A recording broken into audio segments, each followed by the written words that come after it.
السلام عليكم ورحمة الله. النهاردة جيت لكم بأحلى طاجن لسان عصفور.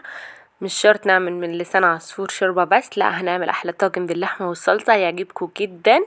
بس قبل ما نبدأ لازم تصلوا على النبي وتنزلوا تشتركوا في القناة عشان يوصلكوا كل جديد.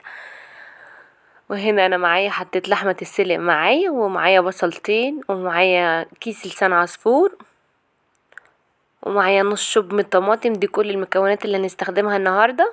انا هنا حطيت معايا اللحمه، هحط فيها ورق لوري، هعمل طشه للحمه. انتوا عارفين انا بحب اعمل طشه على طول للحمه، حتى لو حطيت معاها بصل وطماطم برضو بستخدم الطشه معاها. هقلبهم كده لحد ما ياخدوا اللون، وهنزل بيهم على اللحمه. وبعد كده هنبدا معاكم، هعمل معاكم طريقه لسان عصفور هعمله ازاي. النهارده الطريقه سهله وبسيطه، هنعملها مختلفه جدا عن لسان عصفور بالشوربه، وحلوة جدا وتشرفك جدا في العزومات قدام ضيوفك. جربيها واعمليها. انا بصراحة جوزي هو اللي متعود ياكلها على طول، هو اللي عرفني بيها، انا ما كنتش اعرفها قبل كده. كده بعد ما طشيت ونزلت عليه باللحمة، هغطي اللحمة بقى منها ما تستوي، وتعالي اقول لكم هنعمل ايه كمان. هنا انا جبت معايا حلة على النار، نزلت بيها بالبصلتين. هنا بصلتين وسط، ولا كبير ولا صغير. لو بصلة كبيرة برضو ماشي. هقلبهم كده لحد ما يتبالوا معايا وياخدوا لون. على فكرة وصفة سهلة جدا وسريعة جدا كمان، ومش هتاخد معاكي اي مجهود ولا اي تعب. كده بعد ما البصلة اصفرت وخدت لون معايا، هقلبها تقلبتين وهنزل عليها بالصلصة.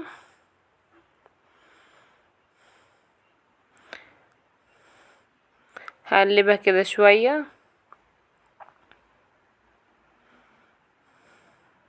فكرة من اسرع الوصفات اللي ممكن تجربوها، وحلوة جدا وبتدفي جدا في الشتاء كمان. هقلبها جدا شوية واغطيها من ما تتشرب. وهنا معايا لسان عصفور، نزلت ب3 معالق سمنة. هقلب لسان عصفور كويس لحد ما كله يصفر وياخد لون زي بعضه.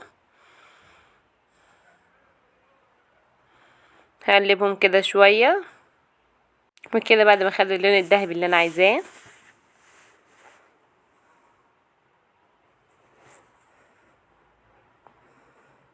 هقلبه كله. انا كده خلصته، هطفي عليه النار. تعالوا اقول لكم كمان هنعمل ايه كمان. لونه حلو قوي، انا مش عايزاه ابيض ولا عايزاه احمر من كده. هنا ان الصلصه بعد ما اتشربت معايا شويه، هحط نص معلقه فلفل اسود،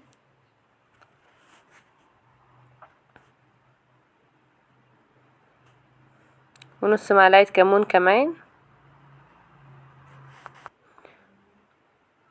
واحط كمان نص معلقه ملح. هقلبهم كده شويه. انا عايزاهم يشربوا بس الميه بتاعتهم مش اكتر. كده الصلصه معايا خلصت.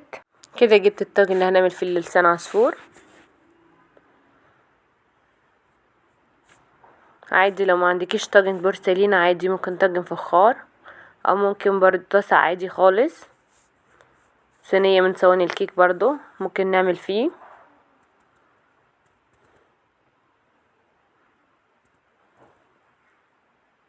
هنا انا جبت معايا لسان عصفور، نزلت بلسان عصفور كده كله. شايفين لونه؟ هو ده اللون الذهبي اللي انا عايزاه. والصلصة بعد ما ظبطناها ملح، هنزل بيها برضو على لسان عصفور كله. انا هنا عايزه الصلصه معايا كتير عشان الصلصه لسان عصفور واللحمه يتشربوا كل الصلصه اللي في الطاجن. لازم يكون الصلصه كتير قوي، لازم يتقلب كويس قوي عشان لسان عصفور كله يدخل مع الصلصه. ما يبقاش لسان عصفور لوحده، لو ما قلبتهوش هتلاقي لسان عصفور تحت خالص والصلصه من فوق. لا لازم نقلبه كله. وكده بعد ما خلصت التقليب هنزل باللحمه. لازم اللحمة تكون مسلوقة عشان لما تدخل في لسان عصفور وتتشرب. انا هنزل هنا ب5 قطع بس، والباقي حطاه في الشوربة عشان الولاد مش بيرضوا ياكلوا معانا لسان عصفور بالصلصة، بياكلوا بالشوربة بس. وبس كده كل اللي احنا استخدمناه في الطاجن، مش هنستخدم حاجة تانية. هندخله الفرن على درجة حرارة 180 لمدة نص ساعة. بعد ما يستوي هنطلعه على الشواية ياخد وش معانا.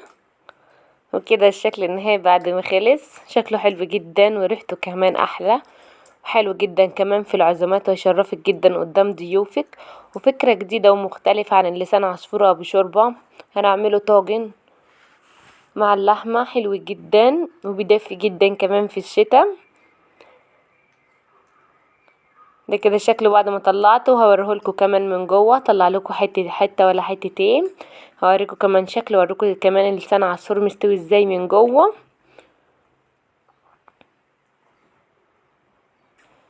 بصراحه انا جوزي هو اللي بيحبها جدا وهو اللي بيخليني اعملها. هطلع لكم كده حته واوريها لكم من جوه عامله ازاي لسان عصفور. بصوا والله العظيم شكله تحفه جدا، ولا طعمه كمان وريحته احلى واحلى كمان.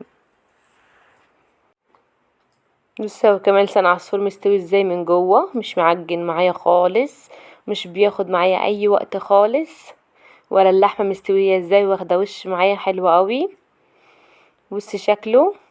جربوه وقولوا لي رايكم كمان في الكومنتات، اللي جربوه واللي ما جربوش يجربوا معايا ويقول لي رايه فيه عامل ازاي. ولا شكل من جوه ولا شكل الطاجن حلو قوي، وريحته كمان احلى واحلى. بص شكله والله العظيم حلو جدا، ولا لسان عصفور مفيش معجن خالص.